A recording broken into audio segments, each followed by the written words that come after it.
soo dhawaada khiyaartana la socota inta aanan qodobada iyo faahfaahinteeda gelin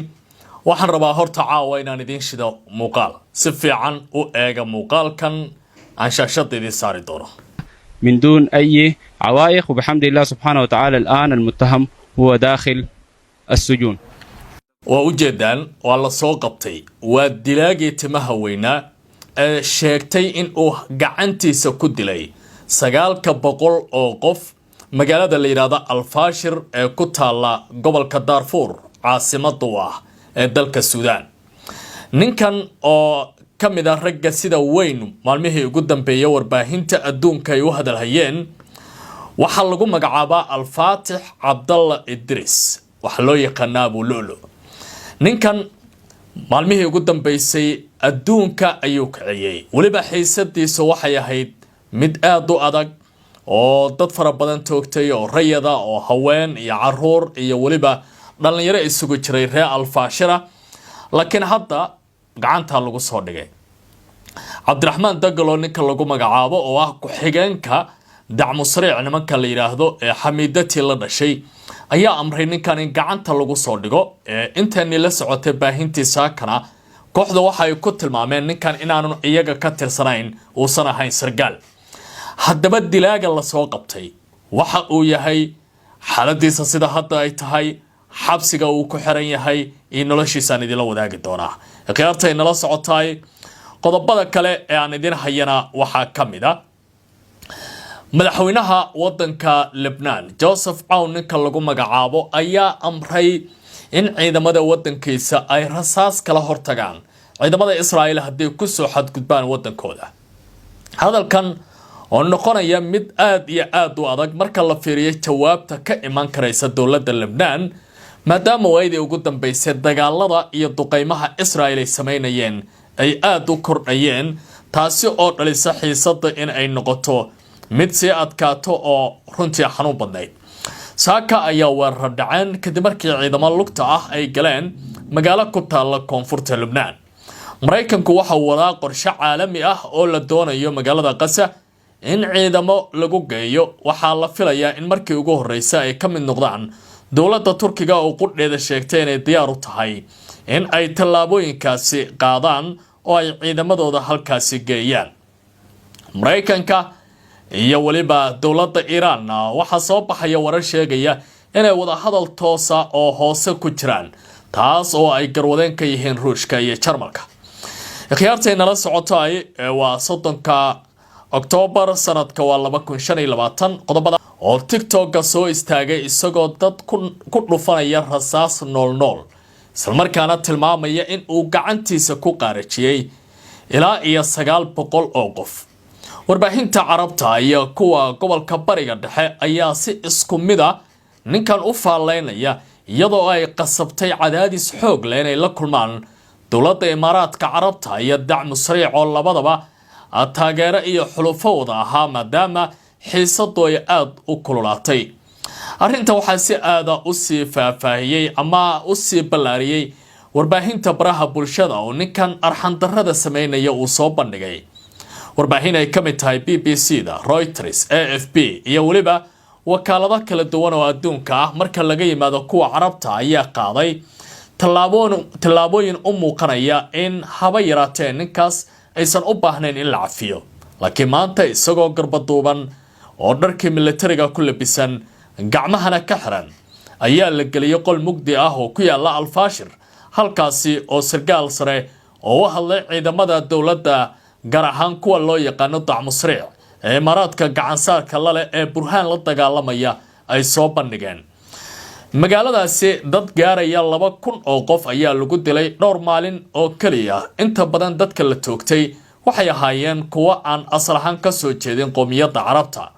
hadda dadaal xoogan ayaa socda oo la doonayo in xiisada hoos loogu dhigo samarkaasa ninkaasi maxkamad lagu geeyo oo si weyn loo tilmaamo tacadiyada uu geystay aan la dhaafin RSF waxay tilmaameen qoraal ay soo saareen sidoo kale tallaabadan ayaa qayb ka dadaalada lagu xakameeyo bay yiraahdeen ku xadgudubka iyo ilaalinta sharafta aadanaha iyadoo la waafajinayo heshiiska caalamiga ah ee ilaalinta xuquuqda bini'aadamka gaar ahaan heshiiska magaalada Geneva. waxaa xusid mudnayd ninka lagu magacaabo Al-Fatih Qurayshi oo kamid ah afhayeenada kooxda ninka ciidamada waa RSF ta Suudaan ayaa sheegay in Abu Lu'lu uusan ka tirsanayn liiska ciidamada ama aysan hayn numberkiisa iyo faylkiisa midna isla markaana ay suuragal tahay in uu ka mid yahay kuwa ay ku adeeganayaan kuwa uu ku tilmaamay calooshadu shaqaystayaal magac dilaya jabhadooda. ugu dambeyntii RSF waxay mar kale xaqiijisay inaanay ogolaan doonin sida ay leeyihiin xadgudubyada ka dhana shacabka isla markaana cadaalad buuxda la marsiin doona cid kasta oo lagu helo falal noocan oo kala ah. hase haatee su'aali waxay ka taagan tahay ninkan maxkamadda la geyn doono iyo waliba dhibaatooyinka uu geystay sida lagula xisaabtami doono intaba. inta ugu badan tacadiyadu waxa ay ka dhacaan isbitaalka loo yaqaan Sacuudi oo kamid ah isbitaalada dawladda boqortooyada Sacuudiga ay maalgelisay ee Al-Fashir ka shaqeynaya. waana isbitaalka kaliya ee magaaladaasi ka howlgalayay labadii sano ee ugu dambeysay ee dagaaladu sida xoog leh wadanka Suudaan ay uga socdeen. ilaa iyo 460 ruux ayaa lagu soo waramayaa sida warbaahinta kala duwan ee Carabtu ay qorayaan in isbitaalkaasi lagu dilay. dadka la dilay waxaa kamid ah bukaano, waxaa kamid ah hooyooyin umulayay, waxaa kamid ah dad dhaawacyo kala duwan qabay, waxaa kamid ah shaqaalihii caafimaadka iyo waliba dadka ka shaqeynaya dhinaca quudinta oo isbitaalkaasi ka howlgalayay. waxay ahaayeen halgamayaal geesiyaal ah, hase ahaatee nin arxan daran iyo maleeshiyada hogaaminaya ay u galeen. sidaas ayaa loo aqoonsaday dadkaasi lagu laayay magaalada Al-Fashir oo hadda noqonaysa magaalada lagu tilmaamay magaalada nasiibka xun, waana caasimadda gobolka Darfur. haddaba waxa ay ku soo aadaysaa tallaabada soo qabashada ninkan xilli caalamka uu ka galgashay oo ay ka hadleen ururada waaweyn ee adduunka iyo waliba dawladaha quwadda leh. waxaase la eegi doonaa cadaaladda ninkan la marsiiyo iyo waliba waxa uu la kulmay intaba. haddii aan dhinaca bariga dhexe u jihaystana dawladda Mareykanka ayaa ku dhawaaqday in ay doonayso in ciidamo caalami ah la qorsheeyo in la geeyo magaalada Gaza iyadoo tani ay si weyn u dhibsanaysa baa la yiri nidaamka Israa'iil oo si weyn uga soo horjeeda in dawladaha qaar ay galaan. wasaaradda difaaca ee wadanka Turkiga ayaa ku dhawaaqday in ciidamadeedu ay diyaar yihiin isla markaana ay saraakiishu diyaariyeen ciidamadii Turkida ee qaybta ka noqon lahaa xasilinta iyo nabad ilaalinta magaalada Gaza. dalalka sidoo kale ciidamada diyaariya waxaa kamid ah sida ilo diblomaasiyadeed iyo kuwa amniba ay ku waramayaan wadamada Masar, Turkiga, Indonesia iyo Azerbaijan. kuwaasi ayaa muujiyay in ay diyaar u yihiin ciidamo degdega in halkaasi la geeyo. dhinaca kale Faransiiska ayaa xaqiijiyay in ay si dhow ula shaqeyn doonaan baa la yiri qorshaha dawladda Mareykanku ay ku doonayso inay ku xasiliso magaaladaasi. hase haatee xaaladda Gaza waa mid jilicsan iyadoo inkasta oo la gaaray baa la yiri xabad joojin rasmi ah 10kii Oktoobar, haddana wali Israa'iil ay ku xadgudbayso qaar kamid ah heshiisyadii halkaasi lagu gaaray. dawladda Lubnaanna waxa ay si weyn uga soo horjeesatay tallaabo ay ku dhaqaaqeen ciidamada Israa'iil oo saaka waa barigii ka gudba xuduudda isla markaana magaalo la yiraahdo Balida galay oo halkaasi ku dilay shaqaale ka tirsan dawladda hoose. arrintan ayuu madaxweyne Joseph Aoun aad uga carooday waxana uu amray ciidamadiisa in ay ka hortagaan haddii Israa'iil ay qaadaan tallaabooyin kale oo qatar gelinaya buu yiri xasiloonida amniga iyo badbaadada muwaadiniinta qaranka. hadalkan qubarada qaar waxa ay ku tilmaamayaan inuu ka dhigan yahay ku dhawaaqida dagaal dhameystiran oo dawladda Lubnaan ay qaadatay inay Israa'iil la gasho. saatee tallaabooyinka dawladda Mareykanku ay qaadayso ayaan la ogeyn sida looga jawaabi doono. isla warkaasi ururka la yiraahdo Hezbollah ee ka dhisan gudaha wadanka Lubnaan ayaa soo saaray baaq cambaarayna waxana ay ku tilmaameen in aanay aqbali karin tallaabooyinka ay qaadayaan ciidamada Israa'iiliyiinta. ururka Hezbollah ayaa Khamiistii maanta ahayd si kulul u cambaareeyay ciidamada Israa'iil weerarka ay ku qaadeen magaalada Balida ee koonfurta Lubnaan iyagoo ku eedeeyay Mareykanka inuu qayb ka yahay qorsheynta iyo fulinta weerarka ka dhacaya bay yiraahdeen halkaasi. bayaanka xisbiga waxaa lagu sheegay subaxnimadii hore ee Khamiista in gudaha ay u galeen ciidamada Israa'iil dhismaha dawladda hoose ee degmada halkaana ay ku qaarajiyeen shaqaale lagu magacaabi jiray Ibrahim Salama isagoo hurdaba yiraahdeen sariirtiisii jeefka oo aan wali hurdada ka kacin oogii hore halkaasoo ciidamada Israa'iil ay ugu soo galeen waa tallaabo bahalnimo muujinaysa bay yiraahdeen mana la aqbali karo waxaana sidoo kale ka hor imaanaysaa in arrintan ay saameyn ku yeelato heshiiska xabad joojinta ee xisbiga Israa'iil ay hore u galeen taasoo Israa'iil dhowr jeer oo hore ay ka soo horjeesatay xisbiga waxa uu bogaadiyay baaliyay go'aanka madaxweynaha dawladda Lebanon General Joseph Aoun uu ku dhawaaqay kaasoo amray in ciidamada qaranka Lebanon ay si buuxda uga hortagaan tillaabooyinka ay qaadayaan ciidamada Israa'iil isla markaana ay u istaagaan difaac qarannimo iyo waliba ilaalinta madaxbannaanida qaranka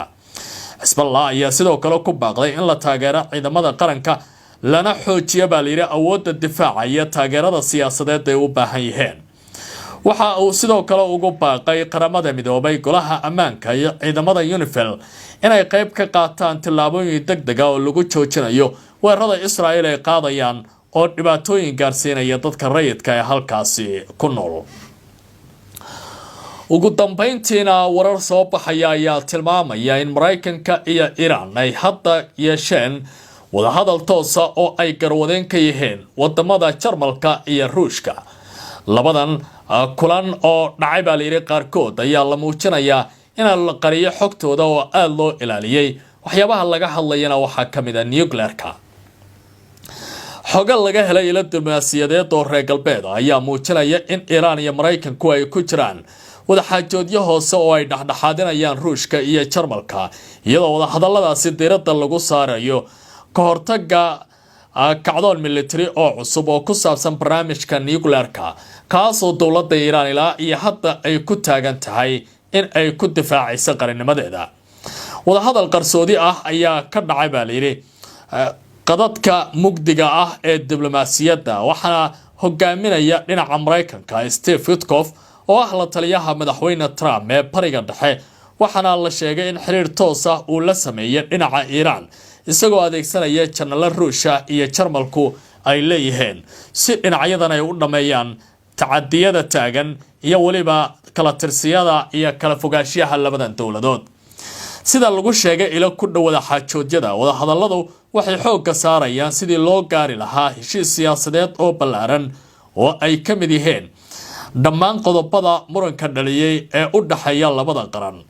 Ruushka iyo Shiinaha ayaa door firfircoon ka qaadanaya wada xaajoodadan iyadoo Moscow ay doonayso in la gaaro heshiis dhameystiran oo ku saabsan dhammaan faylasha siyaasadda iyo amniga halka Beijing ay taageerayso dadaalada lagu xoojinayo in laga fogaado dagaal cusub oo gobolka bariga dhexe ka dhaca sidoo kale xoguhu waxa ay muujinayaan in aqalka cad iyo guddiga siyaasadda dibadda ee Mareykanku ay muujiyaan rabitaan ay ku doonayaan in la gaaro wada hadal iyadoo madaxweyne Trump iyo ku-xigeenkiisa DJ Vance ay si dhow ula socdaan baa layiri natiijada isfahamka siyaasadeed ee ka iman karaysa ila diblomaasiyadeed ayaa sheegay in Washington ay soo bandhigtay safgarad cadaalad ah oo lagu yareynayo xiisadda isla markaana lagu muujinayo rabitaanka dhabta ah ee lagu jaangoynayo dariiqa dagaalada muddada dheer u dhaxeeya labada dhinaca kale Iran ayaa si cad u sheegtay baa layiri in dhinacyada dhaxdhaxaadinta aysan ogolaan doonin in barnaamijkeeda gantaalada difaaca lagu soo diro ajandaha wada hadallada iyo waliba iyadoo arrintaasi ku tilmaantay arrin difaac oo aan la xiriirin hubka nuclearka ee hadda reer galbeedka iyo Mareykanku ay sida weyn u naawulayeen wakiil Iran ayaa lagu soo waramayaa in uu ku jiro dhinaca reer galbeedka iyo wada hadallada waxa uu yiri ka fogaada gantaalada aynu ka wada hadalno arrimaha kale haddii gantaalaha aad soo faragelisaan waxa ay ka dhigan tahay guud ahaanba Iran inaad meesha ka saaraysaan Ruushka iyo Shiinaha ayaa labadaba ku cadaadinaya labada dhinac inay sii wadaan wada xaajoodyada looga hortagi karo in Israa'iil ay ku dhiirato tallaabo military oo ka dhana Iran iyo gobolka wali lama oga heerka ay marayaan wada hadalladan balse ila ku dhow waxa ay tilmaamayaan in Mareykanku uu muujinayo diblomaasiyad degan iyo niyad wanaag halka Iiraanna ay dalbanayso in Washington ay joojiso hadallada iyo cadaadiska la xiriira barnaamijyadeeda gantaalaha si wada hadalladu ay u noqdaan kuwa guul leh. Khiyaarta inala socotay tabinta qaybtan iyo barnaamijka qubanaha Barrow Show inta ayaan ku gabagabeynay